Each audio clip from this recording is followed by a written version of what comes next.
Is it possible that a ghost can choose the time and location of a place they haunt simply by rationalizing a set of related coincidences to their advantage? We may have found such a case, and who the ghost is may surprise you.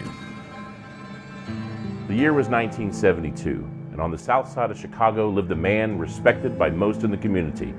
That was until police discovered the bones and decomposed corpses of at least 33 teenage boys in his basement. His name was John Wayne Gacy, and if those crimes weren't horrific enough, he also had an alter ego, a clown named Pogo.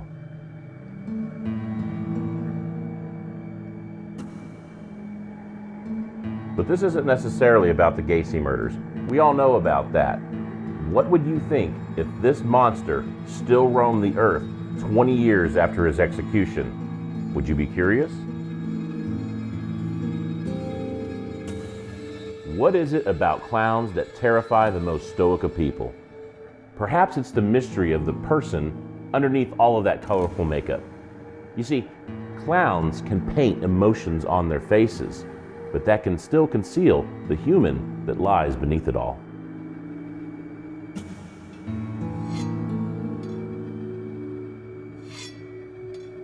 There's a building in a small town called Auburn, Illinois, that had no connection to Gacy whatsoever. But a recent perfect storm of coincidences, acquisitions, and chance meetings may have caused the spirit of one of America's most notorious serial killers to surface there. And that's why we're here today. Welcome to another episode of Strange Curiosity.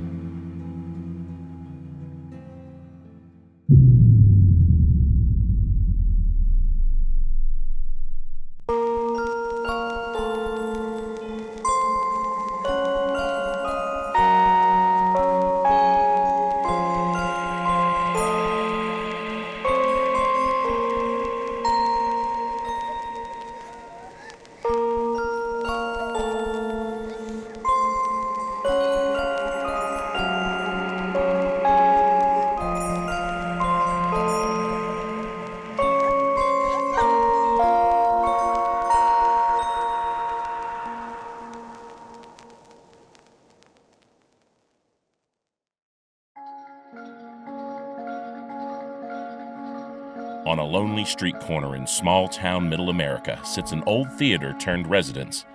The Saturday matinee may not be playing anymore, but an even more interesting drama is unfolding, and the star of the show is a horrific figure America thought was long gone.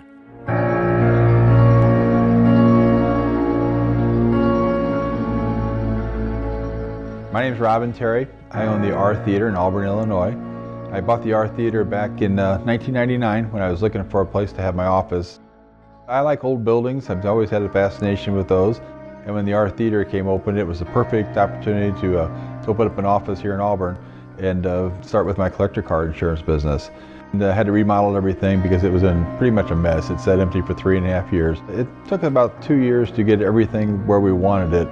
My wife and I, we were here so much we decided just to build a house. So about 2003, we built a house inside here. We've got a 2-story home inside the theater.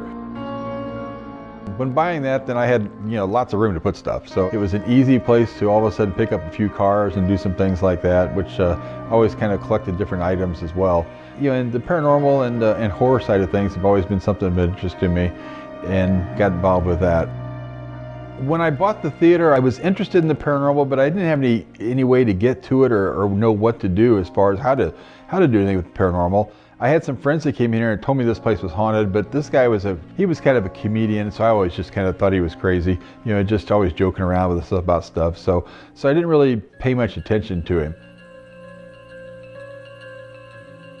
We've had a friends of mine, the Midwest Paranormal Society, came in probably about 5 or 6 years ago and wanted to investigate the building. And at that point, we found out that there was a lot of haunted activity going on in the building. And we've been investigating it quite a bit since then. It never ceased to amaze us. We always seen motion sensor lights go off and on. We've heard a few voices, nothing extreme, but it seems like every team that comes in here, they end up finding things. Many paranormal teams have been through the theater over the years, but on one particular investigation, Robin unknowingly opened the door to the spirit of a famous American serial killer executed for his crimes 20 years ago. The pieces had finally come together to unlock this animal's cage. About a year or so ago, we were doing as I call them, newbie nights. We had new people that were involved in coming out and never investigated before, and we were interested in doing something like that. At that time, I also invited some of my psychic friends to come over and just let the new people experience some a little bit with the psychics and get a feel of that. The psychics decided they were going to take a walk through the building themselves, and my wife joined them, as well as a couple other guys that were here that weren't really new investigators, that they'd been doing this for a little while as well. We were investigating that night. Robin had a couple of groups in here. We kind of formed our own little clique of group to investigate. We were in each room from upstairs to the basement and went to the theater, got our experience out of each room. It was pretty active that night, the whole building. Looking back, most of the evening was about people being bound, people being imprisoned. When we were in the green room, that's a place where, like Robin has all of his records and such there, and so a lot of famous sort of things. So what kept coming to mind, at least at that point, was John and John Wayne. We were doing EVPs and someone came up with the name John Wayne and we all got excited thinking it was the Duke.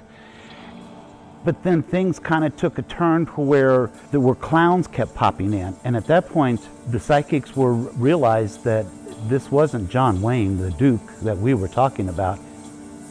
But the string of things from that point, then when we went up to the second floor, the energy from the furniture made us very uneasy, on edge.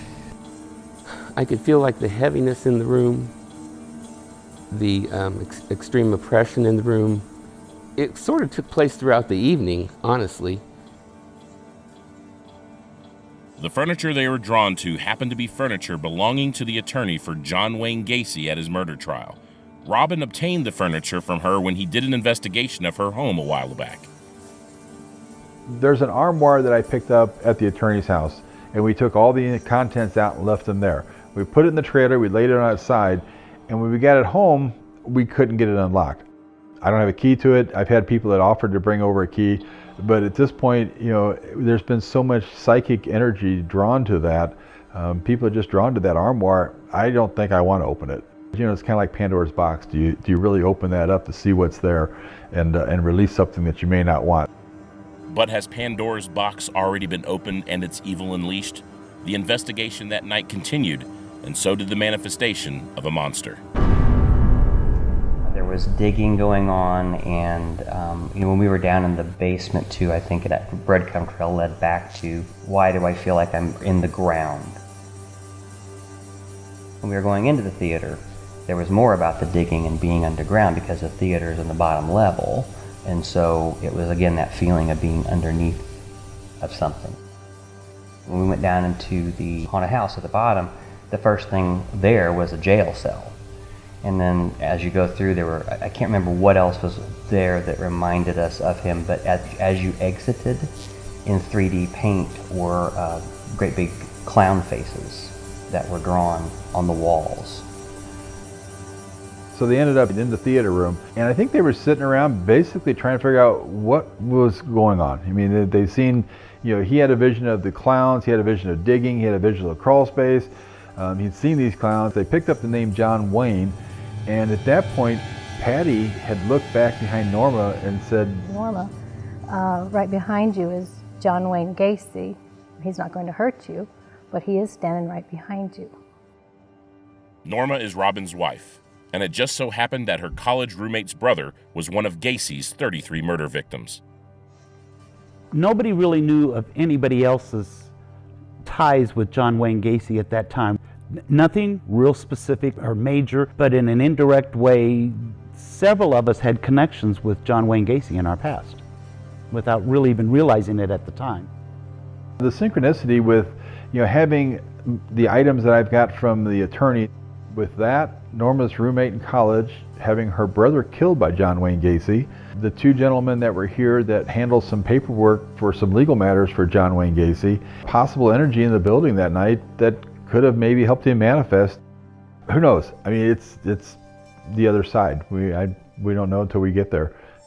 The man that terrified a nation in the 1970s was now released into the art theater. But what was he trying to accomplish by manifesting? This is what we came to Illinois to find out. But first, we wanted to understand the man behind the makeup and what would drive any human being to do such horrific things.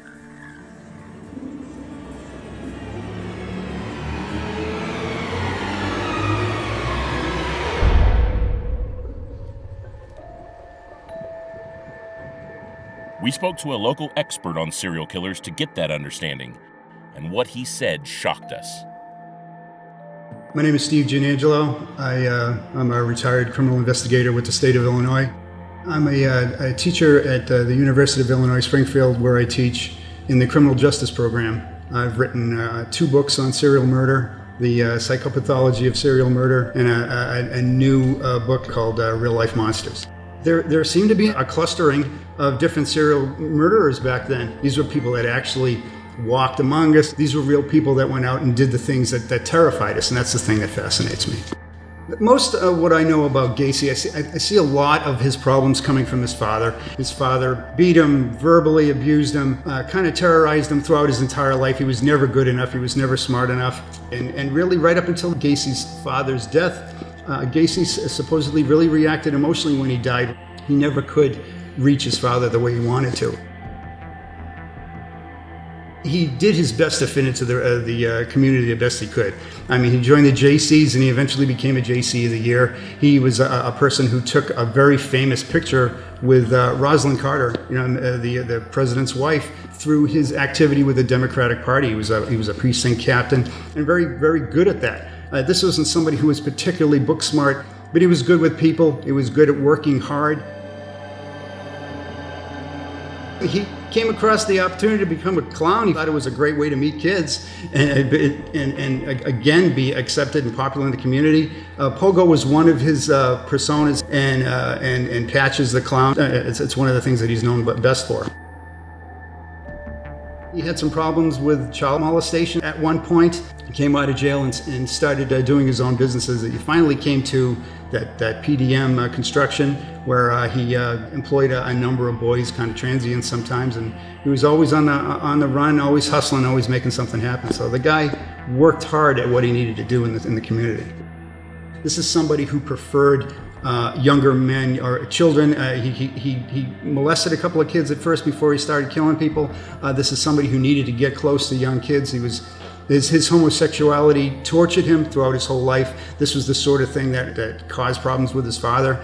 And becoming a clown, it's not uncommon for a pedophile to do things like that, so you have to assume that's why he went there. I think his first murder was, like most of them, an accident. There was an issue with a knife, and then he ended up stabbing the kid. And he did make the point that he had an orgasm during this killing. And this is something that happens a lot. It happened to Chikatilo, happened to a bunch of them, where they were child molesters, they were pedophiles, they did a lot of things that were horrifying. Then they ended up falling into a murder, and then they realized, this is where I really want to be, this is what makes me excited. And this is somebody who had kids working for him, going down in his crawl space and digging out spots so he would have available places to bury bodies. He'd have other kids come in there and spread lime around to try to cover it up. Ended up running out of space with the amount of kids that he ended up killing. Dropped a few in the Des Plaines River, and then some other ones that we just don't know where they are. Some people are afraid of clowns anyway, and he was an outstanding boogeyman. Really, he just seemed like kind of like a nobody in real life, and here's somebody who just killed. Well, they gave him credit for 33 murders. I'm sure there are quite a bit more. And the guy was the perfect villain, the perfect monster, really.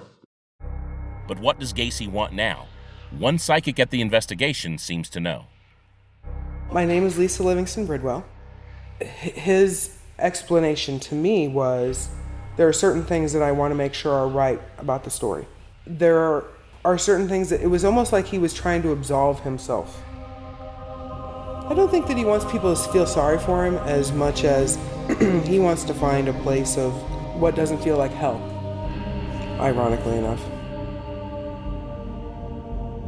His sense of entitlement means somebody else's pain, and in that respect, he doesn't care. It's that I'm going to get the upper hand before they do.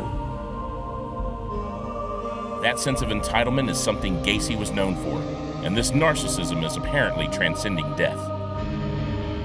He spent most of the 80s in prison being a bit of a celebrity. He started painting pictures of himself when he was a clown. He did paintings called Pogo the Clown, and later on, just before his execution, called Goodbye Pogo.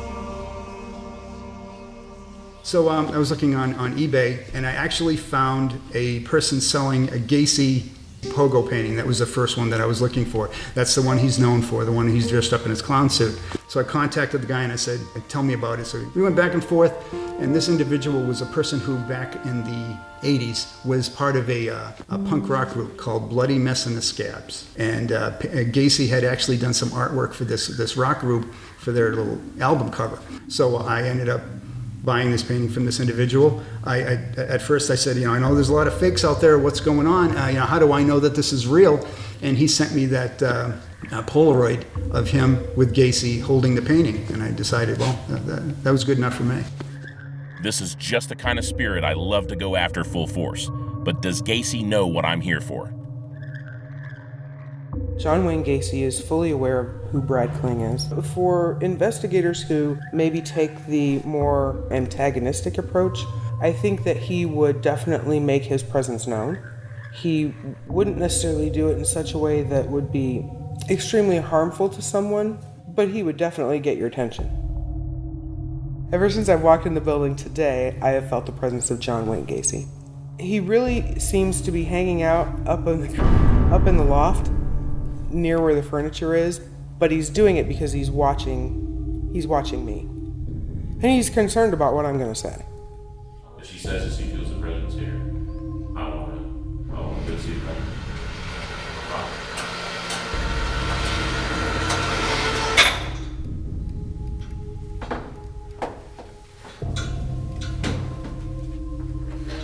When there's activity, he peeks from behind here. So there's a hidden area, there's a way to hide back here, but he watches from this vantage point. Right before we headed back down, Gacy made sure I knew he was watching us. Johnny still hanging up here? Yeah, and ironically enough, if you haven't noticed, there's a picture of a clown. If Gacy was trying to intimidate me, it wasn't working. I was getting fired up. He feels as though he wants to give voice to his side of the story. Because, there's always three sides to a story. Your side, my side, and the truth. Now it was my turn to find Gacy, but before the investigation even got started, it seemed like he was following my crew. So we're heading down to the basement, Gio and I, to record some extra footage, some B-roll shots. And one of the cool shots that we thought we would get was an old ventriloquism dummy that was sitting in this big green chair. After we filmed those shots, Brad called us over to show us this footage from some security cameras that are set up around the house. One of the security cameras in the basement caught a voice that says, "I'll show you one." You didn't drop. You ain't talking. I let go and you didn't drop.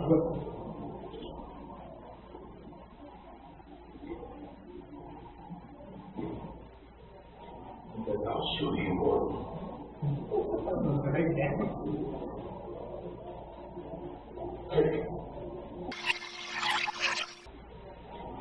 I'll show you more. It's kind of creepy. First time I've actually experienced a EVP or experienced something like that. Was he after my crew because they were younger men? Whatever the reason, Gacy was about to be harassed and ridiculed to the 10th degree in hopes it would make a narcissistic personality respond. Is anyone down here? The classic EVP session question. And what is your name? The pain that you gave those boys is nothing in comparison to what I will give you. Don't make me tell you where I'd put this. Let me ask you this.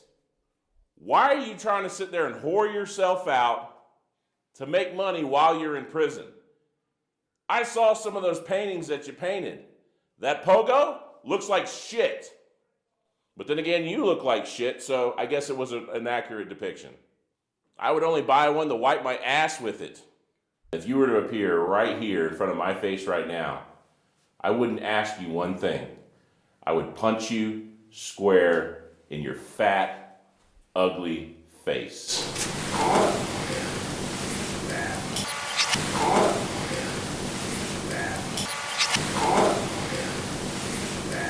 Mark time.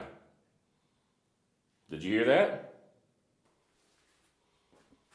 Nothing else was happening in the basement, so we did what he said and went upstairs. I'm trying to follow breadcrumbs here, man. Just like those psychics said. What is it about this old chest? Did you lock this door? This was a dead end, so now we moved to the theater.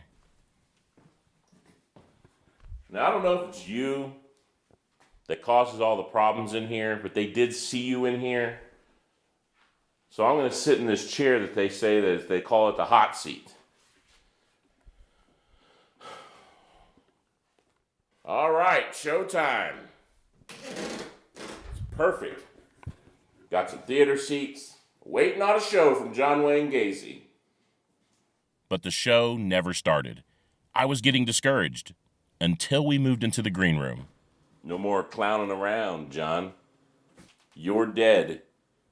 You got a needle in your arm in 1994. It is now 2014. 20 years after you bit the big one. What was that?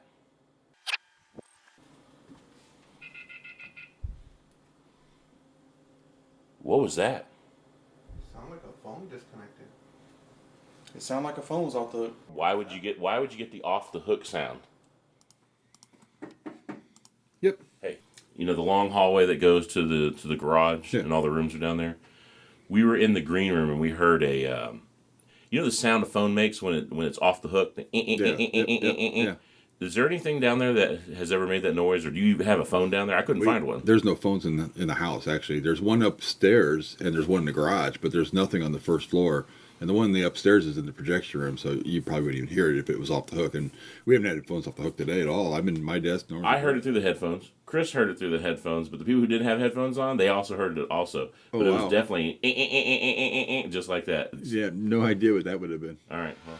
This hot-cold game Gacy was playing was getting old, and I was getting pissed. I understand you're up here in the garage, hanging out in the loft, looking over at everybody.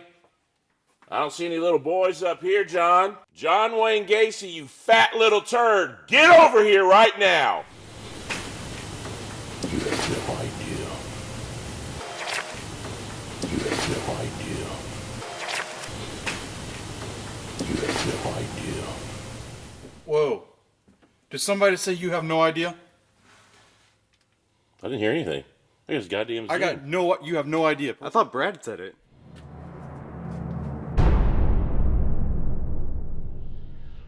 But with my audio recorder and with my headphones on, I did not hear it. When we pulled this audio down, we looked at it, the frequency level is very, very low on the scale, which is typical of EVPs, of what we found through all of our research. But what I did was I thought, what if we added some sort of frequency bridge to bring this thing out? So what I did is I went into the audio file and I threw in a bit of an echo frequency that rippled throughout the entire set. And when that happened, when it crossed a low frequency EVP, it brought it up to a level that you can clearly hear. So in the original recording, it's very, very faint. This brings it up to an audible level that you can hear with your very own ears. I call it the ripple insertion effect. Simply take an audio clip that has a low frequency EVP on it, throw in a frequency about 2 seconds before it, let the ripple come across it, and it'll bring it up to a level where you can hear. I don't know if this is 100%. I don't know if this will happen every time with EVPs this way, but it happened to work like a charm on this one. During the investigation, we were up in the loft, and Brad turns away from me, and about 6-10 seconds after that, I heard, "You have no idea." Very low pitch, like almost demonic. And I'm thinking, why did he say that? That makes no sense. It doesn't pertain to anything we were just talking about. I can't really describe how I felt just then because it's nothing like I've ever felt before. Maybe there really is something else here. So another crazy experience while we were filming this episode was I got an audio text message from Gio of some whispering.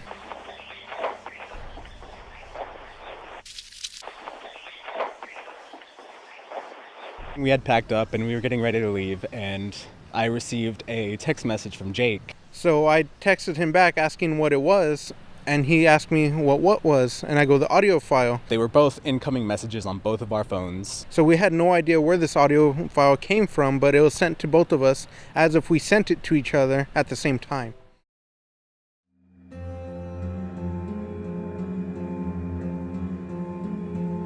We feel Gacy responded in frustration to being belittled. He told me, I have no idea. I have no idea of what? Of what the true story was, or what it's like living in this guilty hell in the afterlife.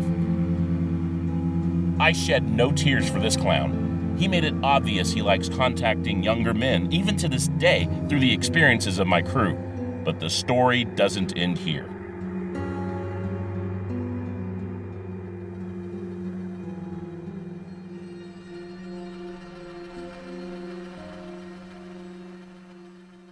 So with all the opportunity that we gave John Wayne Gacy to speak up, tell his side of the story, like all the psychics were saying that, oh, he wants to tell his side of the story. He wants to clear the air on the murders and how it really happened. And this is all you tell me? Well, I tell you what, I'm going to come back here and I'm going to find you. Next time, you're going to talk a little bit more or I'm going to do something about it. John Wayne Gacy, this is not the last that you've seen of me.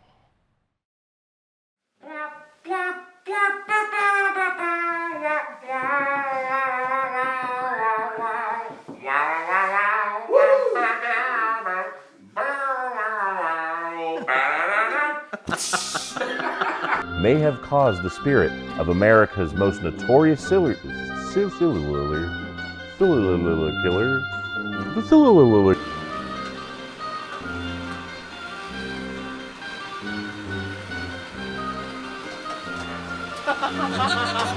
The story you're about to see tonight is extremely disturbing. And while most people know about the tabloids of the horrific crimes committed by this individual, tonight's version of it will make you lie awake in bed at night in sheer terror.